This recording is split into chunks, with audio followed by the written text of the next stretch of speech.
दोस्तों, हम सभी लोग जानते हैं कि ये आज़ादी हमें कितनी कुर्बानियों, कितनी मशक्क़तों के बाद मिली है। हमारे क्रांति वीरों के कारण आज हम खुली हवा में सांस ले रहे हैं। नमस्कार दोस्तों, मैं आपका भाई अमन शर्मा। आज हम कुछ ऐसे क्रांतिवीरों की बात करेंगे जिनके बारे में आपने शायद कभी सुना भी नहीं होगा। दोस्तों, इस लिस्ट का पहला नाम है खुदीराम बोस। कुछ लोगों ने खुदीराम बोस जी का नाम सुना होगा, लेकिन बहुत से लोग इनको नहीं जानते हैं। ये सबसे छोटे क्रांतिकारी थे भारत के। ये केवल 18 साल 8 महीने और 8 दिन के ही थे जब इनको फांसी चढ़ाया गया।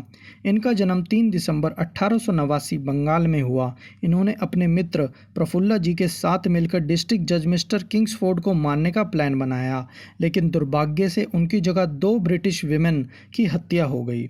बाल गंगाधर तिलक जी ने इन दोनों जवानों का खूब साथ दिया, परंतु गांधी जी ने इनको देशद्रोही का नाम दिया।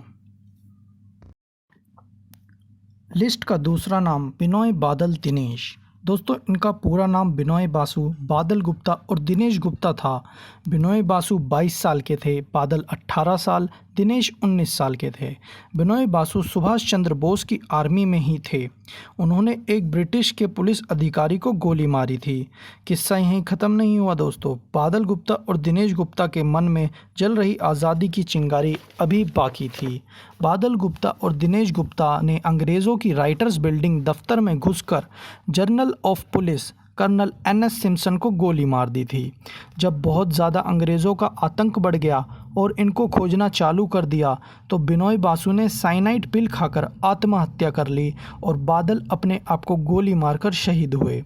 1931 में दिनेश गुप्ता जी को फांसी की सज़ा सुनाई गई। Guys, it takes more than guts to pull off something like this. List के तीसरे क्रांतिवीर की लड़ाई कुछ अलग ही थी। हनुमंतु। ये गंटर डिस्ट्रिक्ट के रहने वाले एक महान क्रांतिकारी थे। इन्होंने अंग्रेज़ी सरकार के खिलाफ एक लड़ाई छेड़ी, जिसमें इन्होंने अंग्रेज़ों को टैक्स ना देने की मांग की।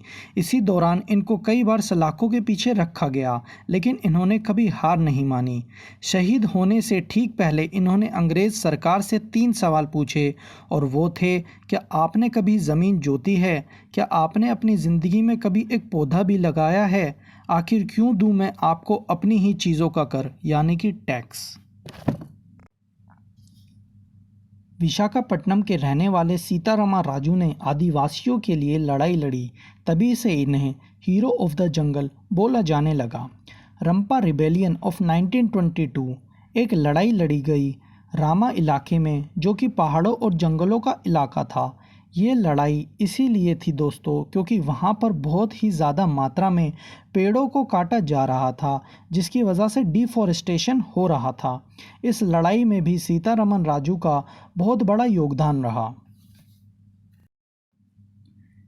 If you like this video, please subscribe to my channel and stay tuned for more videos like this. Thank you. जय हिंद, जय भारत।